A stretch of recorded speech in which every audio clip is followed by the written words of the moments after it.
রমজান মাসে মুসলমান আপনি সাহারি খায়া ফজরের নামাজ পড়ে আপনি ঘুমিয়ে গেলেন, সাহারি খেয়ে নিলেন, টাইম শেষ হয়ে গেল, ফজরের নামাজ পড়ে আপনি ঘুমিয়ে গেলেন।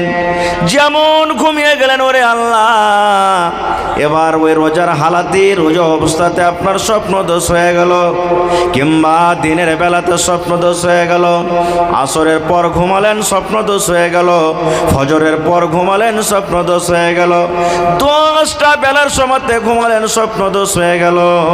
যে কোনো টাইমে যে কোনো সময়তে আপনি যখন বিছানায় ঘুমালেন, এবার ঘুমের পর দেখছেন আমার লুঙ্গিটা ভিজে গেছে, আমার স্বপ্ন দোষ হয়ে গেছে, এবারে কি করতে হবে? কত জায়গা থেকে ফোন আসে, মাওলানা রোজার হালাতে আমার স্বপ্ন দেখে গেছে, মাওলানা কি করব? রোজার অবস্থাতে আমার এরকম ভাবে কাজ হয়ে গেছে, মাওলানা কি করব? এরকম হয় কি হয় না? স্বপ্ন দোষ হয় কি হয় না? এবার কি করবেন? রোজা ভাঙতে হবে না মুসলমান, রোজা আপনাকে রাখতে হবে, রোজা ভাঙতে হবে না। স্বপ্ন দোষ হওয়ার কারণে রোজা ভাঙে না, স্বপ্ন দোষ হওয়ার কারণে আপনাকে জরিমানা লাগবে না, স্বপ্ন দোষ হওয়ার কারণে আপনি গুনাহগার হবেন না। এটা হলো স্বপ্ন দোষ। যদি ঘুমার হালাতে আপনার যদি হয়ে যায়, আপনার রোজা হয়ে যাবে, রোজা হয়ে যাবে, রোজাতে আপনার কোনো কমি হবে না। কিন্তু হ্যাঁ, এই জায়গাতে আর একটা মশলা শুনলেন, যদি কোনো মানুষ রোজার হালাতে রোজা অবস্থাতে যদি বেবির সাথে মিলন করে নেয়, ওটাই কথা, স্বপ্ন দোষ হয়ে গেল, এমনি এমনি রোজা ভাঙবে না। কিন্তু কোনো আল্লাহর বান্দা রোজার হালাতে যদি বিবির সাথে মিলন করে নেয়, রোজার হালাতে খাওয়া হারাম, রোজার হালাতে পানি পান করা হারাম, রোজার হালাতে চা খাওয়া হারাম, রোজার হালাতে শরীয়ত বিরোধী কথা বলা হারাম, রোজার হালাতে সাহারি খাওয়া থেকে নিয়ে ফজরের আজান থেকে নিয়ে এদিকে ইফতারি করা পর্যন্ত, মাগরিবের আজান দেওয়া পর্যন্ত যেগুলা হারাম জিনিস তো হারাম আছে। এবার যেগুলা হালাল জিনিস আছে, যেগুলা আল্লাহ রাব্বুল আলামিন আমাদের জন্য অন্য দিনে অন্য টাইমে হালাল করেছেন, ওই সমস্ত জিনিস কিন্তু রোজার অবস্থাতে হারাম হয়ে যায়। এখন বলেন তো, চা খাওয়া হালাল আছে না হারাম? একটু কথা বলেন। কিন্তু রোজার হালাতে রোজার অবস্থাতে হারাম। এই মুসলমান বলেন, এখন পানি পান করা হালাল আছে না হারাম? জোরে বলেন। কিন্তু রোজার হালাতে পানি পান করা হারাম। এখন বলেন তো, আমি যদি ভাত খাই, রুটি খাই, এগুলা খাওয়া হালাল আছে না হারাম? রোজার হালাতে কিন্তু হারাম। এখন যদি আপনি যদি বাড়ি চলে যান, আর বাড়ি যাওয়ার পর যদি বিবির সাথে আপনি মিলন করেন, দিনের বেলাতে যদি মিলন করেন, আপনার জন্য হালাল আছে না হারাম? হালাল আছে। কিন্তু এই কাজটা যদি দিনের বেলাতে রোজার হালাতে করেন, আল্লাহ রাব্বুল আলামিন তাকে হারাম করে দিয়েছেন। রোজার হালাতে মানুষ যেতে পাবে না, রোজার হালাতে মানুষ যেতে পাবে না। এবার যদি আপনারা প্রশ্ন করেন, মাওলানা যদি রোজার হালাতে রোজা অবস্থাতে যদি কোনো মানুষ বিবির সাথে মিলন করে নেয়, তাহলে তাকে কি জরিমানা লাগবে? তার কত বড় গুনাহ হবে? তার কত বড় পাপ হবে? আর যদি এই ধরনের কোনো গুনাহ হয়ে যায়, তাহলে এই গুনাহটা কিভাবে কেমন করে মাফ হবে? এটা শরীয়তের কথা। শুনেন মুসলমান ভালো করে। আল্লাহর নবী একদিন বসে আছেন, আপনারা যেমন আজকে বসে বসে জালসা শুনছেন, আল্লাহর নবীর দরবারে সাহাবায়ে কেরাম বসে আছেন, আল্লাহর নবী বসে আছেন, দিনের কথা চলছে, শরীয়তের কথা চলছে। হঠাৎ করে একজন সাহাবী দৌড়াতে দৌড়াতে দৌড়াতে মজলিসে এসে হাজির। এবার রাসূলকে বলছেন, ইয়া রাসূলুল্লাহি জানাইতো, ইয়া রাসূলুল্লাহি ওয়াকাতু আলা ইমরাতি ওয়া আনা সায়েম। আল্লাহ রাসূল গো, আমার দ্বারাতে খুব বড় গুনাহ হয়েছে, পাপ হয়েছে গো নবীজি, আমি খুব একটা বড় গুনাহ করে ফেলেছি, আমার দ্বারাতে খুব একটা বড় ভুল হয়েছে। যে ভুলটা আমাকে করতে হতো না, যে ভুলটা করার জন্য আল্লাহ রাসূল নিষেধ করেছেন, কিন্তু নবী গো আমি নিজকে থামতে না পেরে আমি একটা খুব বড় ভুল করে দিয়েছি। কি ভুল গো নবীজি? ওয়াকাতু আলা ইমরাতি, আমি নিজের বেবের ওপরে সওয়ার হয়ে গেছি, মানে বেবের ওপরে আমি বসে গেছি। ওয়ানা সাইমুন, আর আমি রোজার হালাতে নবী গো আমার দ্বারাতে এটা ভুল হয়েছে, নিজের বিবির সাথে আমি মিলন করে নিয়েছি, নিজের বিবির সাথে আমি হামমিস্তারি করেছি, আমি নিজের বিবির সাথে সহবাস করেছি, এটা আমার দ্বারাতে ভুল হয়েছে নবী গো, ভুল হয়ে গেছে। রসুল বলেন, ও রোজার হালাতে তোমার স্ত্রীর সাথে তুমি মিলন করেছো না? তো জি। এবারে যখন কথাটা শুনলেন আল্লাহর নবী তিনখানা তাকে অপশান দিয়ে দিলেন। ও আমার সাহাবী শুনে নাও, এই হাদিসটা শুধু ওই সাহাবীর জন্য নয়, কিয়ামত পর্যন্ত যত আল্লাহর বান্দা বান্দে জমিন আসবে সকলের জন্য এটা মাসলা ফতোয়া। এই মুসলমান, যদি আপনাদের দ্বারা তো এরকম জীবনে কোনো ভুল হয়ে থাকে, আপনাকে এভাবে জরিমানা আদায় করতে হবে।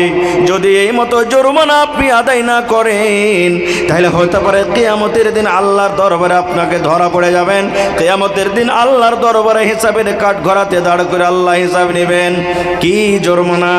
আল্লাহ রসুল তাকে বললেন, সাহাবী রে, তুমি যে ভুল করেছো রে বাবা, তোমার দ্বারাতে যে গুনাহটা হয়েছে, এই গুনাহটা অতক্ষণ পর্যন্ত আল্লাহ রাব্বুল আমিন ক্ষমা করবেন না, তোমার এই গুনাহটা অতক্ষণ মাফ হবে না যতক্ষণ পর্যন্ত তুমি জরিমানা আদায় না করবে, যতক্ষণ পর্যন্ত তুমি কাফারা না দিবে, যতক্ষণ পর্যন্ত তুমি জরিমানা না দিবে, যতক্ষণ পর্যন্ত তুমি কাফারা না দিবে, অতক্ষণ পর্যন্ত তোমার এই গুনাহটাকে আল্লাহ রাব্বুল আমিন মাফ করবেন না। সে সাহাবী বলছেন, ইয়া রাসূলুল্লাহ, আল্লাহ রাসূল গো, কাফারা কি আমাকে লাগবে, জরিমানা কি লাগবে, একটু দয়া করে বলেন। আল্লাহ রাসূল বললেন, সাহাবী রে, যাও তুমি বাড়িতে চলে যাও, এই রোজার হালাতে তুমি যে তোমার বিবির সাথে তুমি মিলন করেছো, রোজার হালাতে তুমি তোমার স্ত্রীর সাথে যে মিলন করেছো, এই গুনাহটা মাফ করতে গেলে তোমাকে এক টানাতে 2 মাস রোজা রাখতে হবে। কতদিন রোজা রাখতে হবে? জোরে বলেন। সেই সাহাবী যখন শুনলেন, আল্লাহ রাসূল বললেন, সাহাবী রে, তুমি রোজার হালাতে ভুল করেছো, রোজা হালাতে তোমার বিবির সাথে তুমি মিলন করেছো, এই ভুলটা যদি মাফ করতে চাও তুমি বাড়িতে চলে যাও, এক টানাতে এক লাগাতারে তোমাকে 60টা রোজা রাখতে হবে, তোমাকে 2 মাসের রোজা রাখতে হবে। যদি তুমি 2 মাসের রোজা না রাখো, তাহলে আল্লাহ রাব্বুল আমিন তোমার এই গুনাহটাকে মাফ করবেন না। যখন কথাটা বলা, সে সাহাবী তখন বলছেন, হুজুর, 1 মাস রোজা করতে যায় ব্যাপারটা এরকম ভুল করে বসে আছি, আর 2 মাসের রোজা কেমন করে করবো, এটা সম্ভব নয়, না পারবো না। এটা 1 মাস রোজা করতে গিয়ে মনটাকে থামতে পারলাম না, এরকম ভুল কাজ করে বসে আছি, আর 2 মাস রোজা কেমন করে করবো, না, এটা আমার দ্বারাতে সম্ভব না, এটা পারবো না। আল্লাহ রাসূল বলছেন, পারবে না, না তো না। এবার নবী বললেন, ওরে আমার সাহাবী শুনে নাও, 2 মাস তুমি যদি রোজা করতে না পারো, তুমি বাড়িতে চলে যাও, একটা গোলাম তুমি আজাদ করে দাও, একটা চাকরকে আজাদ করে দাও, একটা গোলাম কিনে তুমি আজাদ করে দাও। যত টাকা লাগবে, লাখ টাকা লাগুক, 50,000 লাগুক, 10,000 লাগুক, 5,000 লাগুক, 40,000 লাগুক, যত টাকা লাগবে, একটা চাকর একটা গোলাম কিনে তুমি আজাদ করে দাও। এই যে কাজটা যদি করতে পারো রে বাবা, আল্লাহ রাব্বুল আলামিন তোমার গুনাহকে মাফ করে দিবেন। এবার সেই সাহাবী বলছেন, ইয়া রাসূলুল্লাহ, আমি গরিব মানুষ, এত টাকা জীবনে কোনোদিন চোখে দেখিনি, আমার কাছে টাকা নাই, গোলাম কিনতে পারবো না, গরিব মানুষ আমি, গোলাম কেনার আমার ক্ষমতা নাই, কেমন করে গোলাম কিনবো, আমি গোলাম কিনতে পারবো না গো নবীজি, আমার গোলাম কেনার ক্ষমতা নাই। তাইলে গোলামও কিনতে পারলেন না, আর 2 মাস রোজাও রাখতে পারলেন না, দুটা শেষ। 3 নম্বরে নবী বললেন, বাবারে, যদি তুমি 1 নম্বরে গোলাম আজাদ করতে না পারো, 2 নম্বরে যদি এক টানাতে 2 মাসের রোজা না রাখতে পারো, 3 নম্বর তোমাকে অপশন দিলাম, 3 নম্বর তোমাকে কাফারা আদায় করতে হবে। 3 নম্বরে তোমাকে শরীয়তের জরিমানা হলো বাড়িতে চলে যাও আর 60টা ফকিরকে মিসকিনকে খুঁজে খুঁজে খানা খাইয়ে দাও। মালদারকে খেতে হবে না, ধনীর ওকে দাওয়াত দিতে হবে না, মালদার টাকাওয়ালাকে তোমাকে ডাকতে হবে না। যারা সমাজের মধ্যে যারা মিসকিন, সমাজের মধ্যে যারা মিসকিন, সমাজের মধ্যে যারা ফকির, ওই সমস্ত মিসকিনকে ডেকে ডেকে ডেকে 60টা মিসকিনকে তুমি খানা খাইয়ে দাও। 60টা মিসকিনকে যদি খানা খাওয়াইতে পারো, আল্লাহ রাব্বুল আমিন তোমার এই গুনাহকে মাফ করে দিবেন। তখন সেই সাহাবী বলছেন, হুজুর কদিন থেকে নিজেই খাইতে পাইনি তো কাকে খাওয়াবো? কি বলছেন? হাদিসের কথা, গল্প নয়। কি বলছেন? নিজেরই পেটে দানা নাই নবী সাহেব, কাকে খাওয়াবো? এইটাও আমার সম্ভব নেই, পারবো না। তাহলে গোলামও আজাদ করা হলো না, 2 নম্বরে রোজাও করা হলো না, 3 নম্বরকে মিসকিনকে খাওয়ার দেওয়া হলো না। এবার কি হবে? বসে আছেন, বাবা চিন্তা করছেন আল্লাহ কি হবে। ইতিমধ্যে হঠাৎ করে একজন সাহাবী 1 বস্তা খাজুর, 1 বোঝা খাজুর, 1 বোরা খাজুর আল্লাহ নবীর দরবারে হাজির করে দিয়েছেন। ইয়া রাসূলুল্লাহ, এই খাজুর আমি নিয়ে আসলাম বাড়ি থেকে, আপনাকে দিয়ে দিলাম, আপনার যা ইচ্ছা খাজুর আপনি তাই করেন। এবার খাজুরের যখন বোরা নবীর পাঞ্জরে হাজির হয়ে গেছে, একটা লোক যখন অন্য সাহাবে জমা করে দিলেন, এবার রাসূল বলছেন, আইনা সাইল, এ সাইল করে, এই সাইল কই? ওই সাইলটা আমাকে প্রশ্ন করেছে, ওই সাইলটা কই? এবার সাইল দাঁড়িয়ে গেলেন, ইয়া রাসূলুল্লাহ আমি এখানে আছি। আল্লাহ রাসূল বললেন, ও আল্লাহর বান্দা, তুমি একটা গোলাম আজাদ করতে পারবে না, গোলাম আজাদ করার তোমার ক্ষমতা নাই। 2 নম্বরে তুমি রোজাও রাখতে পারবে না, 3 নম্বরে তুমি ফকির মিসকিনকে খানা দিতে পারবে না। তাহলে বাবারে, এই 1 বস্তা খাজুর তোমাকে আমি দিলাম, এই 1 বস্তা খাজুর তুমি নিয়ে চলে যাও আর ফকিরকে খুঁজে খুঁজে 60টা ফকিরকে মিসকিনকে তুমি খানাটা দিয়ে দাও। 60টা ফকির মিসকিনের মধ্যে খাজুরটা তুমি বেটে দাও। যাও, এই যে 1 বোরা খাজুর আছে, অমুক সাহাবী এনেছে, তুমি এই খাজুর কটা নিয়ে যাও আর নিয়ে যেয়ে তুমি 60টা ফকির মিসকিনকে তুমি বেটে দিবে, যাও। যখন এই কথাটা বলেছেন, তখন সেই সাহাবী কি বলছেন জানেন? আল্লাহর নবী গো, আপনি ফকিরকে বাঁটতে বললেন, আপনি মিসকিনকে বাঁটতে বললেন, মিসকিনকে বাঁটতে হবে, মিসকিনকে আপনি বাঁটতে বললেন। আল্লাহর নবী গো, আমি আল্লাহর কসম করে বলি, আমার মনে হয় এই গোটা মদিনার যদি গ্রামে গ্রামে বাড়িতে বাড়িতে খোঁজ লওয়া হয়, তাহলে আমার থেকে মনে হয় মদিনাতে আর কোনো গরিব নাই। সব থেকে আমি বড় গরিব, সব থেকে আমি বড় মিসকিন ফকির, আমার থেকে বড় আর গরিব কেউ নাই। তাহলে এবার বলেন, আপনি তো গরিবকে বাঁটতে বললেন আর আমার থেকে গরিব বেশি কেউ নাই, তো আমি কাকে বাঁটবো নবী? এবার আপনি ফয়সালা করেন, কাকে বাঁটবো আমি? যখন কথাটা আল্লাহ রাসূল মুচকি মেরে একটু হাসলেন, ওর কথাটা শুনে মুচকি মেরে হাসলেন। হাসার পর বললেন, যাও যাও যাও যাও যাও, তোমার ছেলে মেলে তুমি খাবে, যাও যাও যাও যাও, তুমি যাও, তোমার ছেলে মেলে খাবে। তাইলে ভাই, এখানে আজকে একটা হাদিস শিখলেন, রমজানে রোজার হালাতে যদি স্বপ্নদোষ হয়ে যায়, এমনি স্বপ্নদোষ হয়ে গেল, তাহলে আপনার রোজাটাকে ভাঙতে হবে না, রোজা আপনি রেখে নেবেন, রোজা হয়ে যাবে। ওই হালাতি যদি মানুষ নিজে নিজে যদি এরকমভাবে কোনো কাজ করে বা নিজের মনে যদি রোজার হালাতে বিবির সাথে মিলন করে লায়, তাহলে কিন্তু ওই জায়গাতে গুনাহ হয়ে গেল, আর সেই গুনাহ মাফ করতে হবে। রোজা তো করতে হবে পরে, এবার এই গুনাহটা মাফ করতে গেলে 3খানা জরিমানা। 1 নম্বর গোলাম আজাদ করো, গোলাম তো এখন এই জমানাতে পাওয়া যায় না, ওইটাকে বাদ দিয়ে দেন। 2 নম্বরে রোজা, 2 মাস রোজা করতে হবে, তাহলে গুনাহটা মাফ হবে। আর যদি এটাও না পারেন তো 60টা মিসকিনকে আপনাকে খানা খাওয়াইতে হবে, তাহলে আল্লাহ আপনার গুনাহকে মাফ করবেন। একটা শিখে নিলেন, আর একটু আগে চলেন। আল্লাহ রাসূল বলেছেন, যখন তুমি বাড়িতে ওযু করবে, ভাত রান্না করবে, ভাত তুলে মুখে দিবে, রুটি যখন খাবে, ভাজা যখন খাবে, আল্লাহ রাসূল বলেছেন বিসমিল্লাহ বলে তুমি খাবে। কি পড়বে? জোরে বলেন, আরো জোরে বলেন। বিসমিল্লাহ বলতে হবে। ওযু করতে বসলেন বিসমিল্লাহ পড়তে হবে। মায়েরা খালারা বাড়িতে বাচ্চাকে দুধ পান করাবে, বাচ্চা তো কথা বলতে পারবে না, আমার মায়েরা খালারা বিসমিল্লাহ বলে বাচ্চাকে দুধ পান করাবে। মায়েরা ভাত রান্নে বসবে, বাড়িতে বিসমিল্লাহ বলবে, রুটি বানাইতে বসবে বিসমিল্লাহ বলবে। মায়েরা খালারা বাড়িতে তরকারি কাটতে বসবে বিসমিল্লাহ বলবে। আল্লাহ রাসূল বলেছেন উম্মত রে, নর হোক কিংবা নারী হোক, যখন বাড়িতে ওযু করতে বসবে নামাজের জন্য তখন বিসমিল্লাহ বলতে হবে। আর যখন লেখাপড়া করতে বসবে তখন গোটা বিসমিল্লাহির রহমানির রহিম পড়িতে হবে। দুনিয়ার সব কাজে বিসমিল্লাহ, আর লেখাপড়া করতে বসবেন তখন কিন্তু শুধু বিসমিল্লাহির রহমানির রহিম পড়িতে হবে। কত ভাইকে দেখবেন ওযু করতে বসবে একবার খুব হাইন ঠেকেরা কইবে বিসমিল্লাহির রহমানির রহিম। জি না, শুধু বিসমিল্লাহ পড়বেন। লেখা পড়তে করতে গিয়ে বিসমিল্লাহির রহমানির রহিম পড়তেন। এর প্রমাণ একটা হাদিস কোরআন থেকে আপনারাকে বলি। সুলাইমান নবীর নাম শুনেছেন আপনারা? নাম শুনেছেন?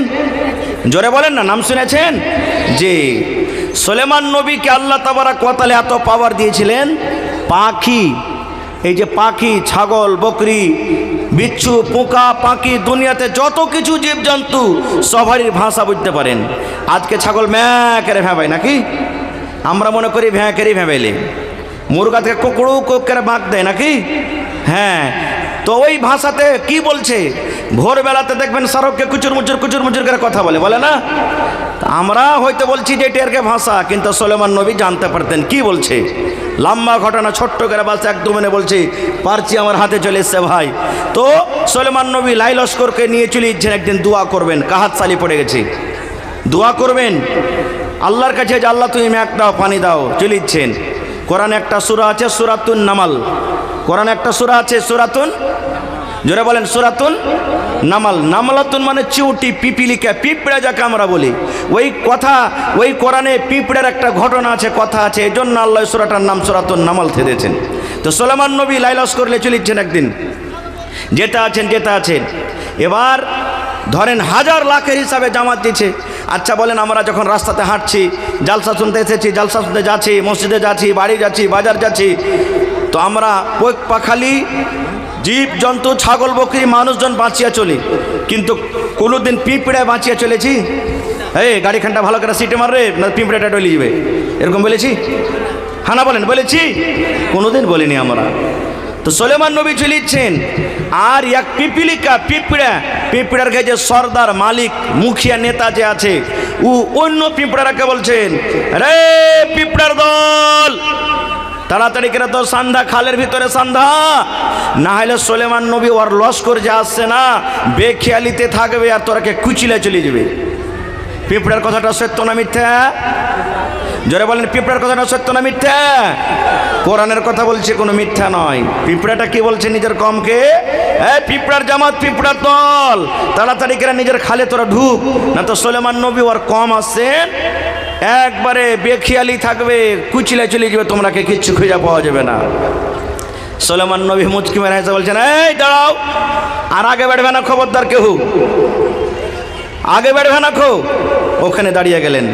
কারণ ওই পিপিলিকার কথা বুঝে নিলেন সুলাইমান নবী বুঝে নিলেন যে আমাকে দেখে কত ভয় পেয়েছে তারা, আমার কমকে দেখে, আমার সৈনিককে দেখে, যে নিজের কমকে বলছে তোরা খালে ঢুক না তো ডুবে যাবি, শেষ কথা আমি ওদিকে যাবো না। এবারে সুলাইমান নবী হাজিরি নিতে শুরু করলেন। আজকে মাদ্রাসাতে, স্কুলে যখন ছেলেমেয়েরা পড়ালেখা করে, মাস্টার মৌলানারা, মৌলভী সাহেবেরা হাজিরি লেখিলেন না বাচ্চারকে। আপনি দিল্লি পাঞ্জাব খাটতে গেলেন, যে স্যাট থাকে, সভারের মালিক থাকে, দফাদার না কি বলে ওকে, হ্যাঁ দফাদার, হাজিরি লেখিলেন যে আমার 15টা সাথে লোক এসেছে, কয়টা আছে কয়টা নাই। তো সুলাইমান নবী হাজিরি নিতে লাগলেন। হাজিরি নিতে একটা পাখি কিন্তু গায়েব আছে, পাখিটার কিন্তু কোনো খবর নাই, পাখিকে দেখতে পাওয়া যায় না। আচ্ছা, সূরাতুন নামাল যদি কেউ পড়ে থাকেন, আপনারা সামনে থেকে বলছি, বলেন তো সেই পাখিটাতে আল্লাহ কোরআনে কি নাম দিয়েছে? জোরে বলেন। হায় আল্লাহ, এখানে যদি আমি বলি যে অমুক ভোজপুরি ফিল্মে কয়টা আছে যে গান, একবারে মাথাতে হাত দিয়ে পট করে বলে দেবে কলকটের মতন করে। দেখবেন সূরাতুন নামালে আল্লাহ বলছেন ওই পাখিটার নাম হলো হুদহুদ পাখি। পাখিটার নাম কি? জোরে বলেন শিখেলেন পাখিটার নাম কি? হ্যাঁ, যারা বুড়া বুজুর্গ আপনারা শিখেলেন, এটা সওয়াল হলো। কোনো বেটা ছেলেকে দেখতে যাবেন, এই পড়ালেখা করেছি, কোরআন পড়েছেন তো? হ্যাঁ, কোরআনের ভিতরে কোন একটা পাখির নাম আছে বলো তো সূরাতুন নামলে? হ্যাঁ, হুদহুদ পাখির নাম। হুদহুদ পাখিকে কিন্তু দেখতে পাওয়া যায় না। যখন পাখি নজর আসে না, এবার সুলাইমান নবী বলছেন, কই হুদহুদ পাখি, পাখি তুই কোথায় গেলি রে? পাখি তুই কোথায় গেলি, আমাকে তুই বলে গেলি না। হুদহুদ পাখি কোথায় চলে গেল? এবার সুলাইমান নবী কসম খেয়ে বলছেন, এরা হুদহুদ পাখি তুই শুনেলে, যদি তুই ভালো খবর আমার কাছে আনতে পারলে তোকে রেহাই করব। যদি ভালো মতন সত্য খবর যদি আমার কাছে আনতে পারিস তোকে ছেড়ে দেব।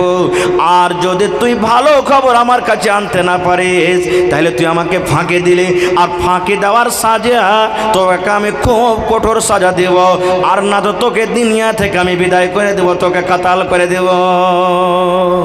বলছে পাখি তুই কোন জায়গাতে আছিস শুন, ভালো মতন যদি খবর আনতে পারিস তো ঠিক আছে, আর যদি ভালো খবর আনতে না পারিস, বাহানা দিস, আমাকে ফাঁকে দিস, তাহলে তোকে আমি কঠোর সাজা দেব, আর না হলে তোকে জবাই করে দেব। একবারে সুলাইমান নবী বলে দিলেন। এই করতে করতে হুদহুদ পাখি এসে হাজির হয়ে গেল, মজলিসে হাজির হয়ে গেল। যখন হাজির হয়ে যাওয়া, এবার সুলাইমান নবী বলছেন, হুদহুদ তুই কোথায় গেছিলি বল, আমাকে না জানিয়ে তুই কোথায় গেছিলি বল, বল হুদহুদ তুই কোথায় গেছিলি, বল রে হুদহুদ কোথায় গেছিলি, কোন কারণে কোন জায়গাতে গেছিলি? এবার হুদহুদ পাখি নিজের ভাষাতে সুলাইমান নবীকে বলতে লাগলেন। এবার বলেন সে পাখির ভাষা সুলাইমান নবী বুঝতে পারবেন না পারবেন না? জোরে বলেন পারবেন না পারবেন না? কেন পারবেন? আল্লাহ পাখির ভাষা শোনার বোঝার জন্য সুলাইমান নবীকে আল্লাহ মুজিজা দিয়েছিলেন। এইবারে পাখি বলতে লাগলো, সুলাইমান নবী আমি আপনার রাজ্য আপনার দেশ থেকে অনেক দূরে একটা দেশ আছে মুলকে সাবা, সাবা দেশে আমি চলে গেলাম। ওরে আল্লাহ, ওই সাবা দেশের মালিক, সাবা রাজ্যর মালিক, ওইখানকার যে সর্দার, ওইখানকার যে মুখিয়া কিংবা ওইখানকার যে রাজা, ওখানকার রাজা ওইটা পুরুষ নয়, সেটা হলো একজন মহিলা। তার নাম বিভিন্ন নাম দিয়েছে, তার মধ্যে একটা নাম দিয়েছে ওই রাজ্যের মালিক হলো কে? বিলকিস, তার নাম বিলকিস। বিলকিস মুলকে সাবার মালিক। আজকে যেমন আমাদের বিহারের মালিক হলো কে? শ্রী নীতিশ কুমার নাকি? তো বলছি ওই দেশের রাজা হলেন কে? মহিলা একটা বিলকিস। কিন্তু বাদশা শোনেন, সুলাইমান নবী আর একটা শোনেন, মহিলা তো ওই দেশের রাজা, ওই দেশের বাদশা, কিন্তু সাথে সাথে আল্লাহর পূজা করে না, আল্লাহকে মানে না। সেই চাঁদকে আল্লাহ মানে, সূর্যকে আল্লাহ মানে, আসমানকে আল্লাহ মানে, পাথরের পূজা করে, আল্লাহর পূজা করে না, গায়রুল্লাহর পূজা করে। আমি নিজের চোখে দেখে বুঝে এলাম। এবার যখন কথাটা বলে দেওয়া, ওরে আল্লাহ, সুলাইমান নবী তখন বলছেন, পাখি রে কি বলছিস রে পাখি, হুদহুদ তুই ভালো করে বল। বলছে হ্যাঁ জাহাপানা, আমি এটা চোখে দেখে এলাম। সুলাইমান নবী আমি নিজের চোখে দেখে এলাম যে ওই মুলকে সাবার মালিক, মুলকে সাবার বাদশাহ হলো বিবি বিলকিস, ওখানকার মহিলা। আর ওই মহিলা আল্লাহকে মানে না, ওই মহিলা আল্লাহর পূজা করে না, গায়রুল্লাহর পূজা করে। যখন বলছেন যে তুই ঠিক বলছিস না, তো হ্যাঁ বলছে, আর প্রমাণ তোকে দিতে হবে। বলছে হ্যাঁ দিয়ে দিব। বলছে কি? একটা চিঠি নিয়ে যা। ইসলামের কতখানি কাজ করছে ভাই মুসলমান দেখেন। সুলাইমান নবী বলছেন তোকে চিঠি লিখে দিব, তুই নিয়ে যেতে পারবি? বলছে হ্যাঁ চলে যাব। বলছে ঠিক আছে যা। এবার সুলাইমান নবী চিঠি লিখতে লাগলেন। চিঠি লেখো, ইন্নাহু মিন সুলাইমানা ওয়া ইন্নাহু বিসমিল্লাহির রহমানির রহিম। গোটা কোরআন মাজিদ খুলে দেখবেন, গোটা কোরআনের শুরুতে প্রথমে বিসমিল্লাহির রহমানির রহিম লেখা আছে, বিসমিল্লাহির রহমানির রহিম লেখা আছে, বিসমিল্লাহির রহমানির রহিম লেখা আছে। কিন্তু সূরাতুন নামলে দেখবেন ওই সূরার ভিতরে দুটা বিসমিল্লাহির রহমানির রহিম আছে। একটা কোরআনের শুরুতে বিসমিল্লাহির রহমানির রহিম আছে, আর একটা ওই যে সুলাইমান নবী বেলকিসকে চিঠি লিখেছিলেন, ওই বেলকিসকে চিঠি লেখার শুরুতে বিসমিল্লাহির রহমানির রহিম লেখা আছে। এই জন্য কোরআনে ওই সূরাতুন নামালের ভিতরে একটা বিসমিল্লাহ আপনি পাবেন, মানে সূরাতুন নামালে দুটা বিসমিল্লাহ লেখা আছে।